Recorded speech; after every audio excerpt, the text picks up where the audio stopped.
Sur le théâtre européen, quelque chose s'est brisé, plus personne ne tente de le cacher, une bataille idéologique frontale éclate, brutale, presque primitive. D'un côté, ceux qui en ont assez d'un continent paralysé, maintenu sous perfusion par une élite technocratique qui confond prudence et inertie. De l'autre, les défenseurs obstinés d'un modèle épuisé, incapables de comprendre que le monde avance et qu'eux restent figés, immobiles, terrifiés à l'idée de perdre leur piédestal, et au milieu de cette tempête, une voix inattendue a osé mettre le doigt sur la plaie. Une voix venue de Rome, incisive, directe, sans farde, une dirigeante qui n'a plus l'intention de se taire. Devant un parterre diplomatique médusé à Varsovie, elle a dénoncé ce que beaucoup chuchotaient déjà. Son pays, pilier historique de l'Europe, serait relégué aux coulisses pendant que quelques capitales bien confortables monopolisent décisions et récits, sans nommer personne. Elle a frappé là où ça fait mal. Un dirigeant français, habitué à jouer le premier rôle, s'est senti visé, piqué, exposé, pris de court.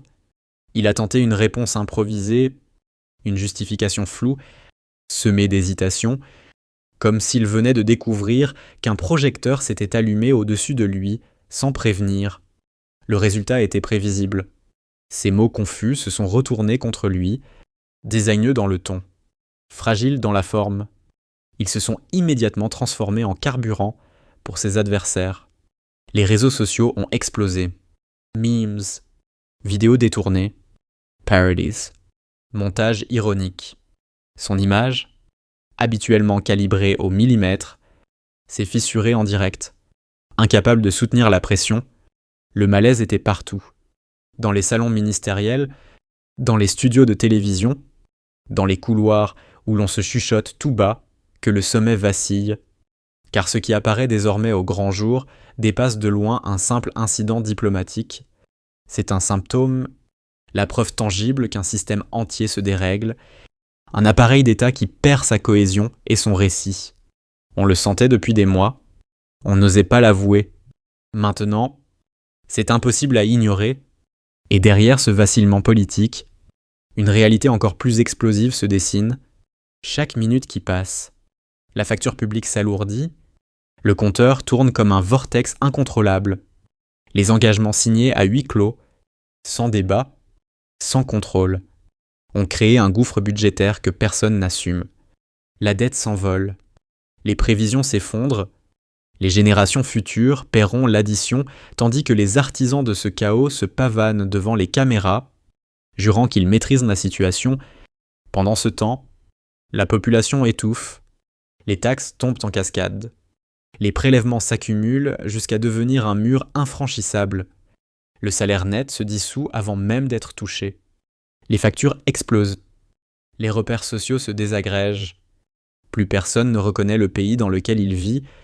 Dans les transports, la tension est permanente. Dans les hôpitaux, le silence est glaçant. Dans les quartiers, la colère couve. Les familles comptent chaque centime. Les jeunes s'enferment dans des bulles numériques.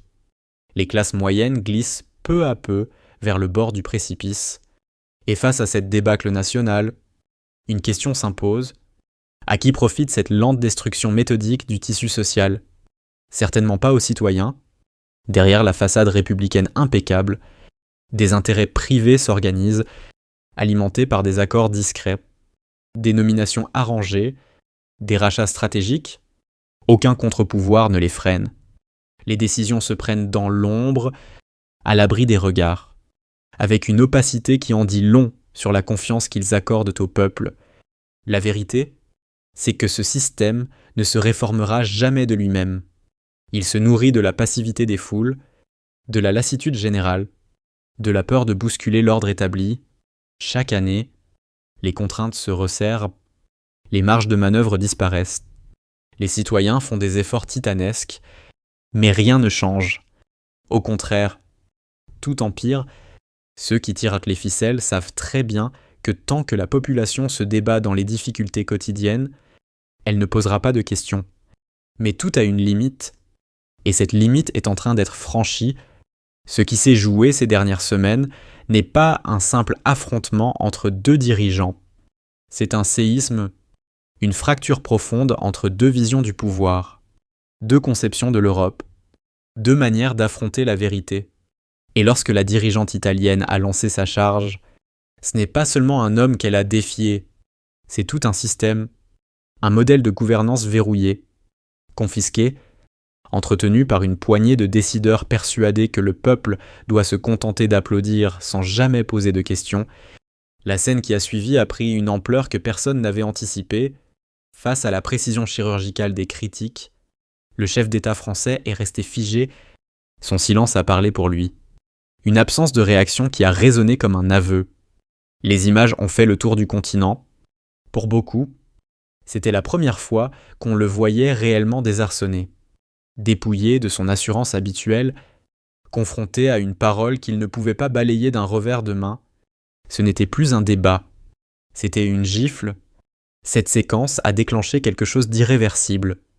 Dans l'opinion, un frisson a circulé.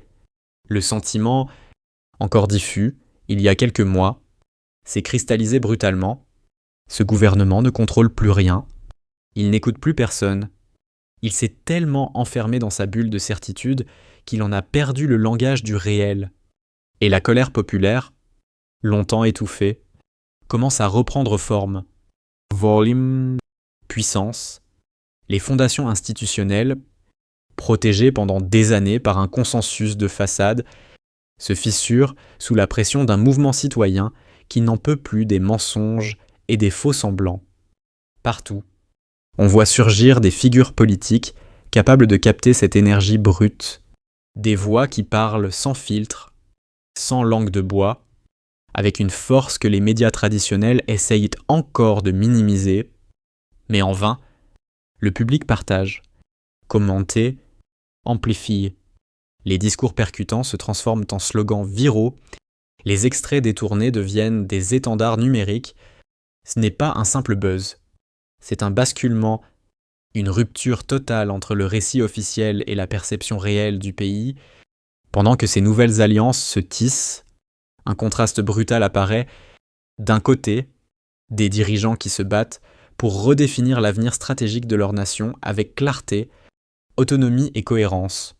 De l'autre, un président français qui semble encore croire que les mêmes recettes technocratiques suffiront à calmer les colères, comme si la répétition de mots creux pouvait masquer le désarroi d'un pouvoir déconnecté.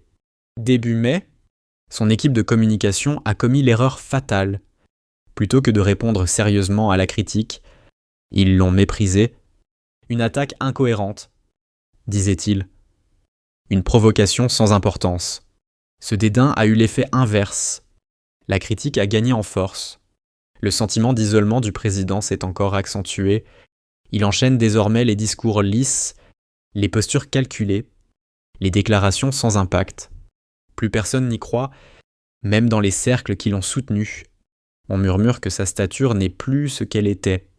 Et lorsque l'on gratte le vernis, ce qui apparaît est bien loin de l'image brillante qu'il s'efforce de projeter. On découvre une trajectoire faite de calculs froids, d'ascension express, de réseaux soigneusement façonnés dans les salons feutrés de la finance internationale, des alliances floues, des décisions opaques, des influences dont on ne parle jamais à la télévision.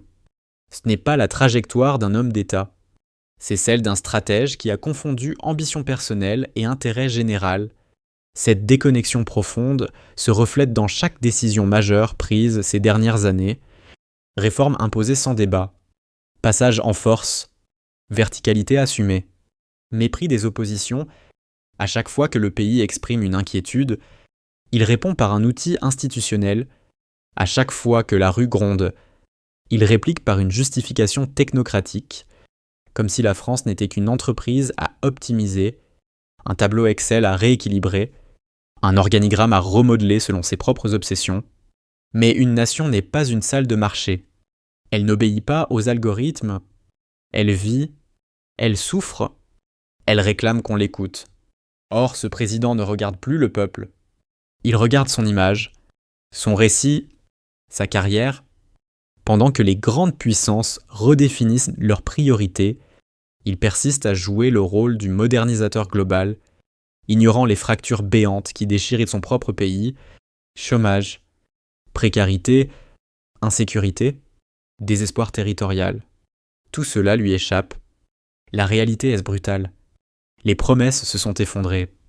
Les territoires se vident, les familles s'épuisent, le pays doute, et pendant ce temps, le pouvoir répète les mêmes erreurs, encore et encore, comme si rien ne pouvait l'ébranler, comme si l'histoire n'était pas en marche, comme si l'Europe n'était pas en train de basculer, mais le basculement est là, et ceux qui refusent de le voir seront balayés